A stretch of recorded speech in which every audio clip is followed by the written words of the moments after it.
I often recommend to clients to have a love affair with themselves, to become your own beloved. Mm-hmm. It's who better? I know, There's no right? one better than She's you. right there. Yeah, yeah.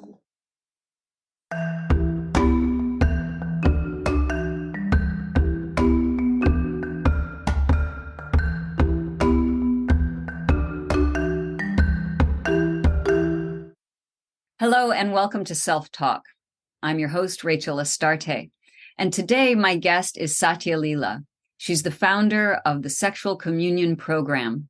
She's taught and guided people in the area of sacred sexuality since 1993.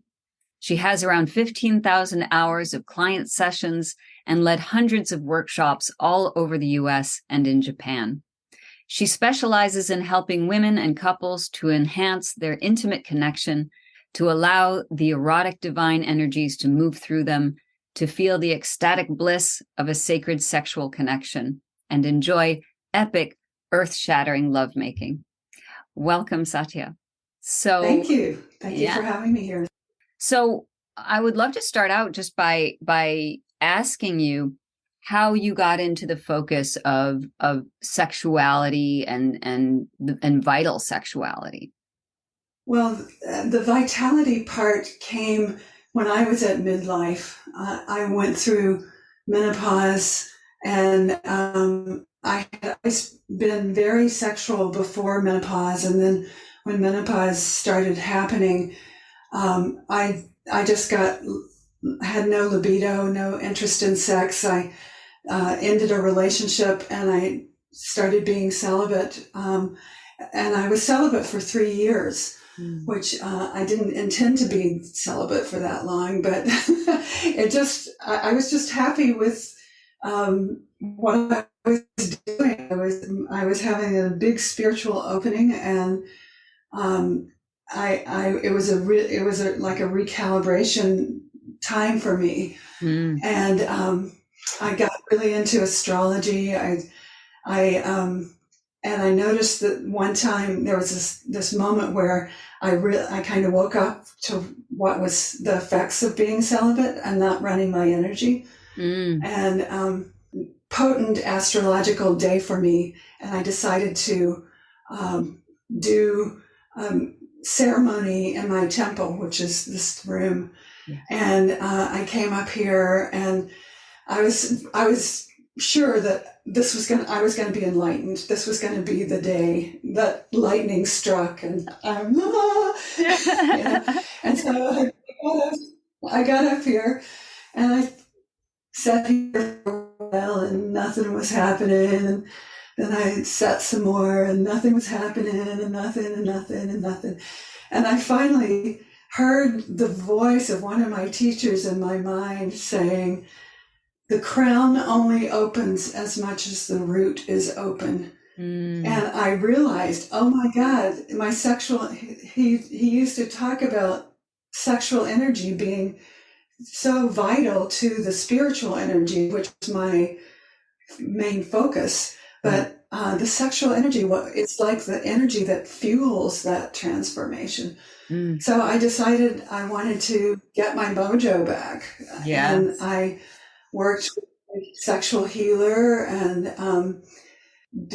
dealt with some issues that I hadn't dealt with. And I started applying the tools that I've been teaching for 20 years maybe 10 years at that time.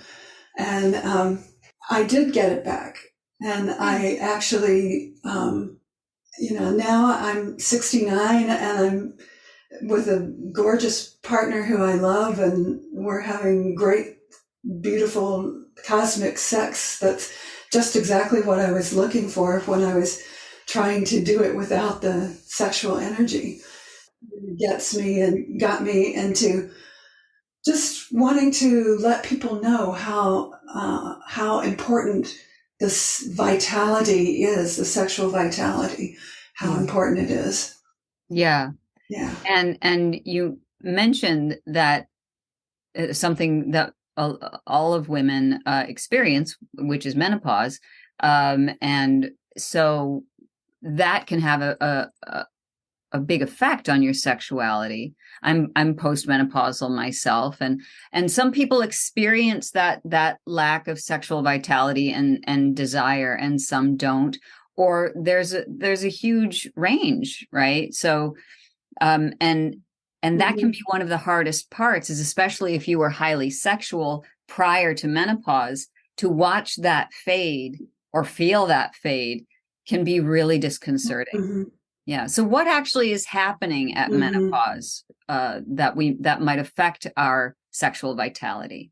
Well, there's a change when the hormones drop. There's a change from being motivated by desire to being motivated by devotion. And that could be devotion to your own self, or it could be devotion to a partner. You can have great pleasure without having the desire. The hormones create the desire, but the pleasure is still possible in your body. It's just it takes kind of a reconfiguration of your attitudes about what sex is, and what if you don't feel desire. Before menopause, I thought if I didn't feel desire, that something's wrong with me, and right. Or something was wrong in my relationship, and now I feel desire once I start connecting with my partner, but there's nothing really urging me to say do it. Yeah. Right. Beautiful. So yeah. There's also an energetic energy centers in a woman being. The creativity energy is focused in the womb, in the lower belly, and the second chakra. If you know about chakras, that energy that's focused there pre-menopause moves up to the third eye. The hot flashes are like a surge of heat up to the third eye. Right. And that self really, if you think of that as a energy surge instead of as a pathological hot flash, right, it can shift your attitude about what's going on during menopause. Yes. And when we are not bleeding out that energy, we are retaining it and pulling it up through our yes. and revitalizing our life force. So that makes perfect sense. So sex changes at midlife. So perhaps, and I'd love your take on this, it's an opportunity for us to rethink what it means to be sexual in midlife, instead of comparing our sexuality to what it was in our 20s and 30s and even 40s, early 40s. So when we reach midlife, there's a lot that shifts and changes, and why wouldn't our sexuality be the same? Yeah. So what are some shifts in the way that we might think about our sexuality as women in midlife? Well, I have found that there's a lot more room for spaciousness in sexuality when you're not driven by the hormones so much. And, because I have such a background in teaching sacred sexuality, I view it from that lens of, the philosophy of that. And it's much more about every moment being, not rushing towards orgasm, but every moment being special and beautiful, and savoring every moment, every touch, slowing it down so you can feel the touch that's, maybe here it's different than an inch later, and, lighting up your whole body instead of just going highly charged parts. The genitals or the breasts, or spending a lot more time opening up your body and your partner's body if you're doing it with a partner, but awakening every little nerve ending of the body, awakening all the energy pathways so that when you do start running bigger sexual energy, it takes much longer it lights up your whole body. Yeah. It's an amazing thing. Yeah, beautiful. Which is a great transition to the next question. Does a woman, because we're talking about women here in this particular episode, but does a woman need to have a partner in order to activate her sexual vitality? No. That's good answer. That's how yeah.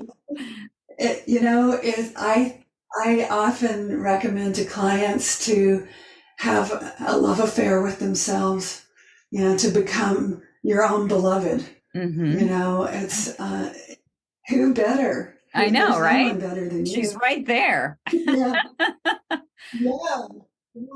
And you can create beautiful rituals of pleasuring yourself. Have a glass of wine, or just make love to yourself in front of a mirror. Look into your eyes and say, "I love you." There's all kinds of fun things you can do with yourself. Yeah, beautiful. So I understand that you have an exercise that you'd like to share with the listeners today. Why don't you do that now? This is just basically a movement meditation to help you get in touch with your own sexual vitality. And you can do it sitting if you like. I recommend standing if you're able to stand. I'm going to stand in a minute and guide you through it. But you can also do it sitting if you're in a car, or don't close your eyes if you're in a car. But it's just a way to start getting in touch with that sexual energy again. I will use a word most likely during this exercise. I want to explain it now. The word is yoni. It's a Sanskrit word that means vagina, and its literal translation is sacred space.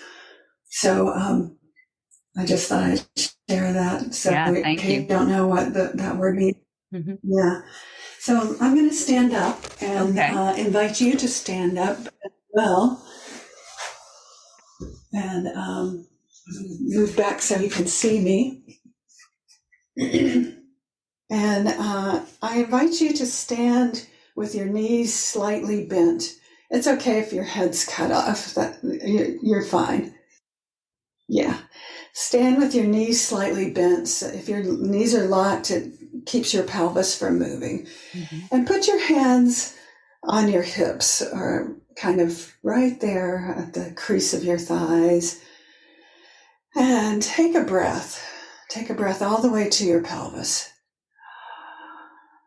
And exhale with a sigh.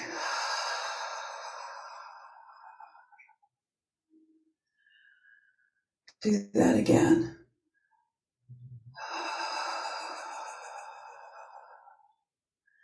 And as you exhale, imagine that you're growing a root down from your perineum and through your legs deep into the earth.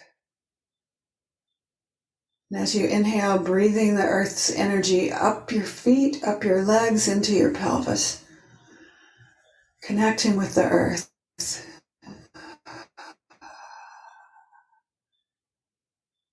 Each breath in breathes that energy up into your pelvis, and each breath out sinks the root down deeper and wider, like the roots of a tree.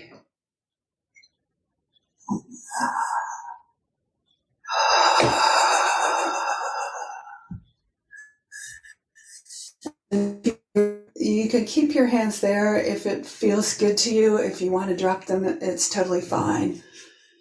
And what I'll invite you to do is start moving your hips around in a circle, keeping your knees bent so your pelvis can move. Let it go forward and back and to the sides, swaying with your movement. Let the movement travel up your spine all the way through your head. Yeah. That's beautiful. Yeah. And if you feel like changing directions, you can. And just kind of swaying. And take a breath into your pelvis. And imagine that there are smoldering coals, like in a brazier, a bowl, a metal bowl that is your pelvis, the pelvic floor, and those coals are in there. And at each breath you take lights up those coals. So as you inhale, bring your attention to brightening those coals. And as you exhale, just keeping the focus on connecting with the earth.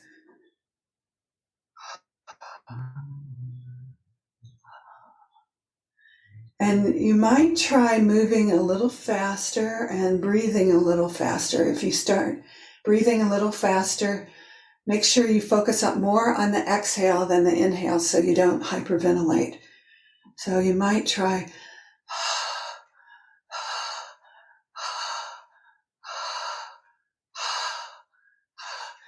and let that beautiful pelvis move. Feel energy glowing there in the pelvis, fanning the flames with your breath.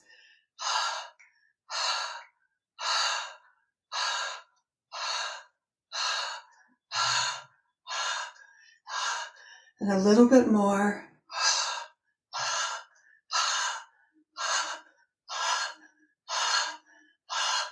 And now slow it down again. And gently and gradually moving into stillness. And just closing your eyes if they haven't been, and feeling what's happening with your energy. Feeling the energy in your pelvis. It may not feel like turn-on energy. Sexual vitality isn't necessarily highly turned on. It's energy that comes from the sexual center, and it can feel more just kind of like an awakening, especially with just doing it this little bit of time. It may feel more just like it's woken up a little bit. Mm-hmm. It's just saying hello. You can do this for much longer, but for purposes of what we're doing right now, this is a good beginning. So thank your pelvis for saying hello. Thank you, pelvis. And thank you, Satya. That was lovely. Oh, you're welcome. My pleasure. Well, and also it's just a good thing to do if you've been sitting a long time as well. Get up and move that around. Yeah, fantastic. Yeah. So a couple things came to mind as we were talking, and this might be a question that other listeners have.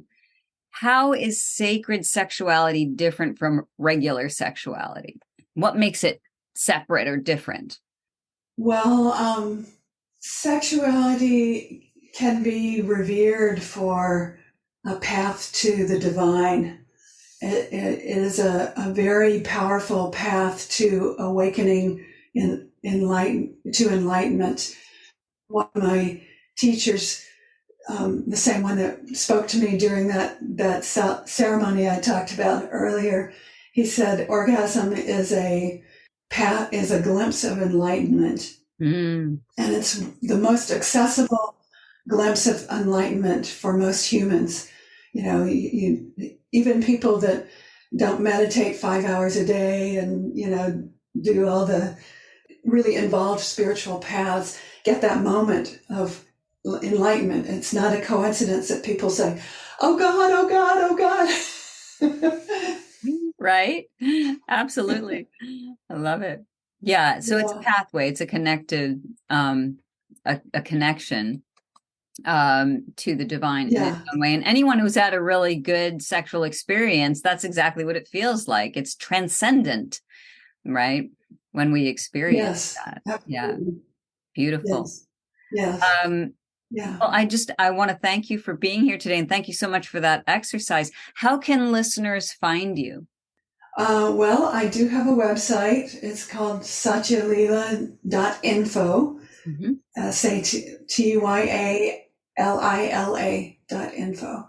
Absolutely. I will have the links, including the your Instagram and Facebook, and you have a free sexual communion gateway session also. Can you tell us a little bit about Yes. that? Sure. That is usually about between 30 to 60-minute long session, usually on phone or Zoom.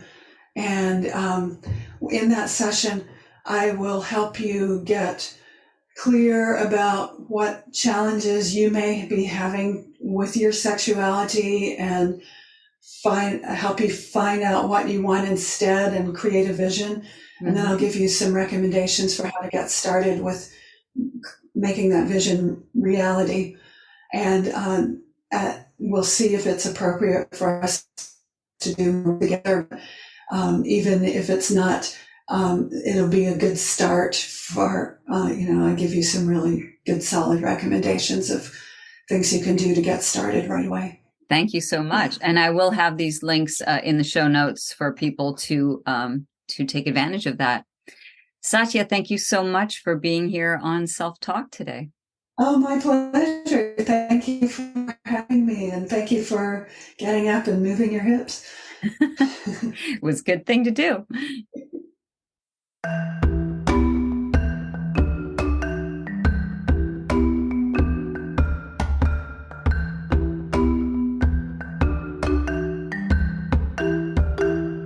Hi, this is Rachel Astarte from the Self Talk podcast.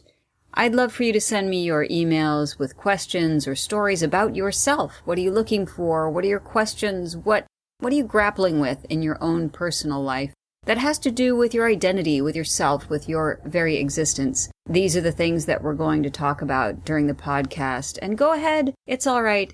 Get deep.